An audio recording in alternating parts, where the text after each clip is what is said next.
You know that feeling when you check your bank account 3 days before payday and there's just nothing there? Not because something big happened, not because the car broke down or the boiler packed in, just gone, eaten alive by the little things. The things that don't even feel like spending. That's what this is about. Because frugal people aren't cheap, they've just figured out which purchases are silent thieves dressed up as normal life. And once you see the list, you can't unsee it. Let's start with the one that hurts the most. The one you probably defend. Coffee shop drinks. Look, I'm not going to stand here and tell you a latte is ruining your life. But let's do the maths you've been avoiding. £3.50, 5 days a week, 48 working weeks a year. That's £840. On brown water with foam on top. Frugal people didn't start out hating coffee. They just realized the coffee isn't the point. The point is the ritual, the walk, the 10 minutes of peace before work. And you can replicate that for about 30 pence with a cafetiere and a travel mug. The real cost of Pret isn't the coffee, it's the 800 quid you could have put toward the credit card that's been hovering at 19% APR. Frugal people buy the ritual, they don't buy the receipt. Now let's talk about something that sounds responsible, but isn't. Branded medication. Nurofen at £4.80 versus Boots' own brand ibuprofen at 45 pence. Same active ingredient, same dose, same tablet sitting in your hand. The only difference is the box it came in, and the 30-second advert you saw where someone was frowning at their temple.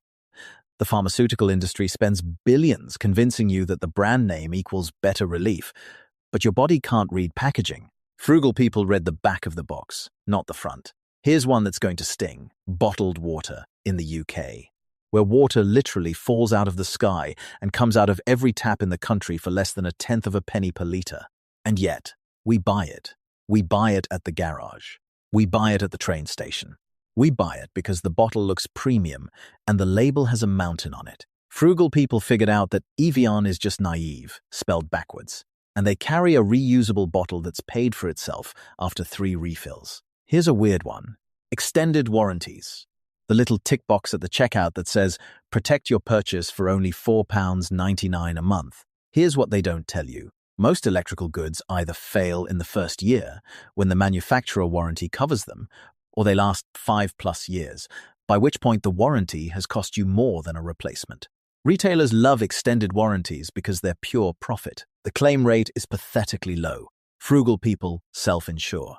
Put that £4.99 into a savings pot, and by the time anything actually breaks, you've got enough to replace it twice. Next up, and this one is brutal because it feels like self-care. Premium skincare with active ingredients you could buy separately. That £45 serum with hyaluronic acid? The Ordinary sells hyaluronic acid for £6. Same molecule. Same percentage, same results. The beauty industry's entire business model is selling you the same ingredients in different bottles at wildly different prices. Frugal people don't buy the brand story, they buy the ingredient list. Your skin doesn't know what the jar cost. Let's pivot to something that seems unavoidable. New cars.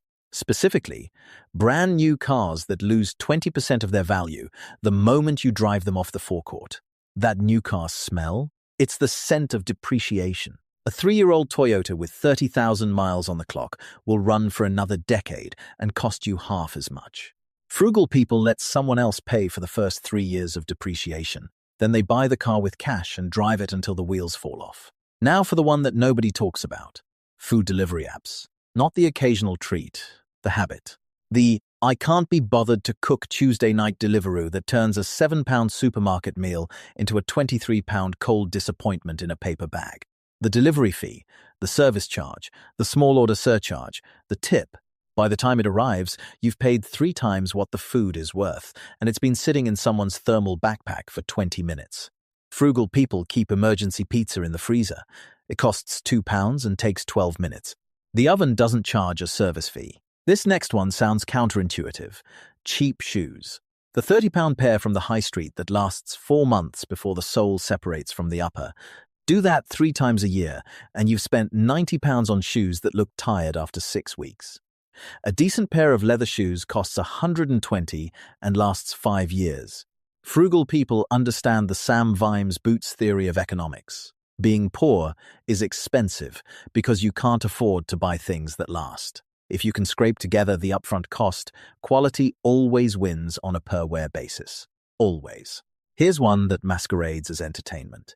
Premium TV subscriptions you forgot you had. The Now TV Entertainment Pass from when you wanted to watch one show. The Amazon Prime you only use for delivery. The Apple TV free trial that turned into 6 months at £8.99 before you noticed. Streaming services bank on inertia. They know most people won't cancel. Frugal people audit their subscriptions every 3 months and rotate services. Binge one, cancel it, move to the next. You can watch everything eventually. You don't need to watch everything simultaneously. The last one is the most expensive because it's invisible. Bank overdraft fees. Not the arranged overdraft, the unarranged one that kicks in at £5 a day when you dip below zero. That's £150 a month if you're stuck there. For the privilege of borrowing money you didn't ask for at an interest rate that would make a loan shark blush. Frugal people switch to banks like Monzo or Starling that don't charge unarranged overdraft fees. Or better yet, they build a 1-month buffer so the account never hits zero at all. It takes time, but every pound toward that buffer is a pound that stops hemorrhaging fees. Here's the thing about all 10 of these. None of them feel like bad decisions in the moment. That's the trick. They're all dressed up as normal, as convenience, as self-care, as I deserve this. And you do deserve nice things. But you also deserve to not be broke 3 days before payday wondering where it all went. Frugal people aren't miserable. They're not depriving themselves. They've just done the maths on what actually improves their life versus what's just a habit they never questioned. The real cost isn't the money, it's the freedom you trade away every time you buy something you don't really want, with money you don't really have, to impress people you don't really know. Question the purchase. Keep the cash.